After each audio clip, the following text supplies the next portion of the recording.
جس کا انتظار تھا وہ گھڑی پہنچ گئی ہے۔ میرا کہنے کا مقصد یہ ہے کہ سینٹ الیکشن کے اوپر سب کی نظریں تھیں کہ کون کون سینٹ کا ممبر بنے گا، تو بڑا فیصلہ جو ہے وہ سامنے آ گیا ہے۔ ابھی تک سب کچھ غیر حتمی ہے، لیکن تکنیکی بنیادوں پر بہت سے اہم امیدوار کامیاب ہو گئے ہیں۔ راجہ ناصر عباس، جن کا تعلق ہے مجلس وحدت المسلمین سے، جو سربراہ ہیں، جو چیئرمین ہیں مجلس وحدت المسلمین کے، وہ سینٹ کے بلا مقابلہ رکن منتخب ہو گئے ہیں۔ محسن نقوی جو کہ وزیر داخلہ ہیں، وہ بھی رکن منتخب ہو گئے ہیں سینٹ کے۔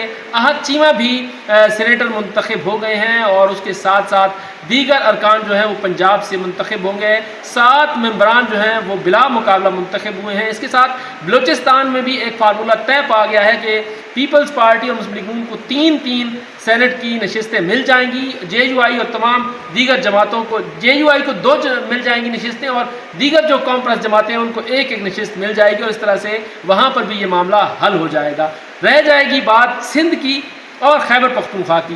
تو اس تمام صورتحال پر مختصراً گفتگو کرتے ہیں۔ ہمارے ساتھ موجود ہیں حمید لنگرا صاحب، جو ایک عرصے سے الیکشن کمیشن کو کور کر رہے ہیں۔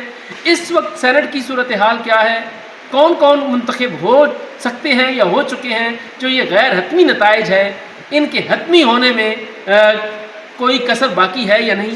بہت شکریہ حمید لنگرا صاحب۔ کیا کہیں گے آپ اس پہ کہ راجہ ناصر عباس صاحب منتخب ہو گئے، احد چیمہ ہو گئے، محسن نقوی ہو گئے، یہ زلفی بخاری اور کیا مسئلہ ہے حامد خان کے درمیان؟ کوئی زلفی بخاری کو کہہ رہے ہیں؟ پہلی بات تو یہ ہے کہ یہ پاکستان کی سیاست میں بڑی انٹرسٹنگ چیز فرسٹ ٹائم ہو رہی ہے کہ ایک جماعت کے سربراہ دوسری جماعت کے حمایت یافتہ ہے، اور تیسری جماعت کے وہ امیدوار کے طور پر جو ہے وہ منتخب ہو کر آ رہے ہیں اور بلا مقابلہ منتخب ہوئے ہیں۔ علامہ راجہ ناصر صاحب جو ہے وہ، جیسے کہ آپ کو معلوم ہے کہ مجلس وحدت المسلمین کے سربراہ ہیں، سنی اتحاد کونسل کے وہ اس وقت امیدوار ہیں، اور حمایت یافتہ جو ہے وہ پاکستان تحریک انصاف کے ہیں۔ تو یہ ایک انٹرسٹنگ ہے کہ پاکستان کی سیاست میں اس دفعہ پارلیمانی سیاست جو ہے اس کے اندر ایک نئی چیز آئی ہے۔ اچھا، جہاں تک بات ہے زلفی بخاری اور حامد خان کی، تو زلفی بخاری کے کاغذات نامزدگی جو ہے وہ پہلے مسترد ہوئے تھے۔ انہوں نے جو ٹریبیونل سے رجوع کیا تھا، وہاں پہ بھی ان کے پیپر جو ہے وہ چونکہ ڈیول نیشنلٹی اور کچھ اساساجات کی بنا پر جو ہے وہ ریجیکٹ ہوئے تھے۔ فرسٹ پریورٹی جو ہے وہ حامد خان تھے، اور پاکستان تحریک انصاف کے حمایت یافتہ جنہوں نے لوگوں نے جیتنا تھا پنجاب سے، وہ 2 ہی سیٹیں ملنی تھیں، اور وہ علامہ راجہ ناصر عباس صاحب اور حامد خان جو ہے وہ منتخب ہوئے ہیں، لیکن ان کا ابھی آفیشیلی جو رزلٹ جو ہے وہ اناؤنس نہیں ہوا، وہ کچھ دنوں تک ہو جائے گا۔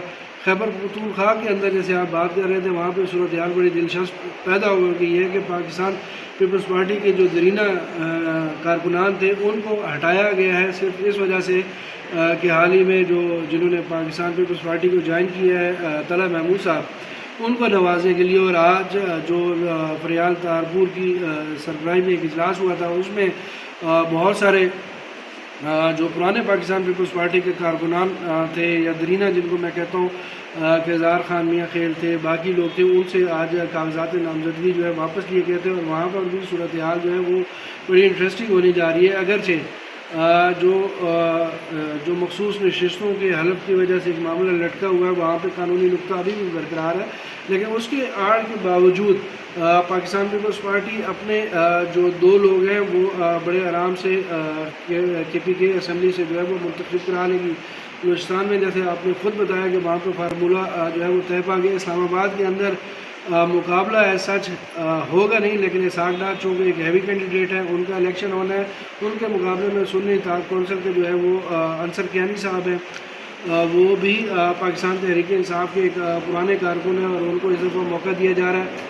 حال ہی میں مسلم لیگ نون چھوڑ کے پاکستان پیپلز پارٹی میں شامل ہونے والے ملتان سے سیاسی رہنما تھے رانا محمود الحسن، ان کو جو ہے وہ اس دفعہ اسلام آباد کی جو جنرل نشست ہے وہاں سے لڑایا جا رہا ہے، اور ان کے مقابلے میں سنی اتحاد کونسل کے فرزند شاہ ہیں۔ یہ وہ فرزند شاہ ہیں جس کے اوپر حامد خان، شیر عبد المروت اور بیرسٹر گور جو ہے وہ آمنے سامنے آ گئے تھے کہ اس سیٹ کے لیے سنی اتحاد کونسل جو کہ جماعت ہے صاحبزادہ حامد رضا کی، انہوں نے ڈیمانڈ کی تھی پاکستان تحریک انصاف سے کہ ان کی مرضی کا کینڈیڈیٹ ہوگا۔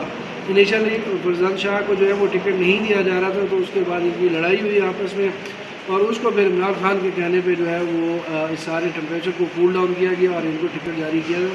لیکن یہاں پر بھی چونکہ پاکستان پیپلز پارٹی کے کینڈیڈیٹ جو ہیں وہ تگڑے ہیں، رانا محمود الاسد جو ہے، تو وہ ان کا مقابلہ جو ہے وہ آسانی سے وہ جیت جائے. اور رہ گئی بات سندھ کی، تو ایک زرداری سب پر بھاری، وہاں جی. صورتحال سب کے سامنے ہے. ساری تفصیل آپ کو امیر لنگراز صاحب نے بتا دی ہے. انٹرسٹنگ چیز اس میں دیکھیں ایم کیو ایم نے فیصل باوڑا کی حق میں جو ہے اپنے کینڈیڈیٹس کو وڈرا کیا ہے، اور وہ کینڈیڈیٹس جو وڈرا ہوئے ہیں وہ تھم کہلاتے ہیں ایم کیو ایم کی، اور ان دونوں کی جانب سے یہ کہا گیا ہے کہ امید کی ہے کہ فیصل باوڑا جو ہے وہ پیپلز پارٹی کو جوائن نہیں کریں گے، ایم کیو ایم کو کریں گے. آپ دیکھتے ہیں کہ وہاں پہ بھی یہ انٹرسٹنگ ڈیولپمنٹ. بہت شکریہ. لیکن آپ نے حیران اور پریشان نہیں ہونا، اور یہ سیاست کا حصہ ہے. اور جس طرح سے امیر لنگراز صاحب نے آپ کو سینٹ کی تمام صورتحال جو ہے وہ بتا دی ہے کہ مستقبل کی سینٹ کیا ہوگی، اور ایسا لگ رہا ہے کہ جیسی گرما گرمی آپ کو قومی اسمبلی میں نظر آ رہی ہے، ویسے ہی اب حدت جو ہے آپ کو ساتھ والے ایوان یعنی ایوان بالا میں بھی نظر آئے گی. اجازت دیجیے. اللہ حافظ.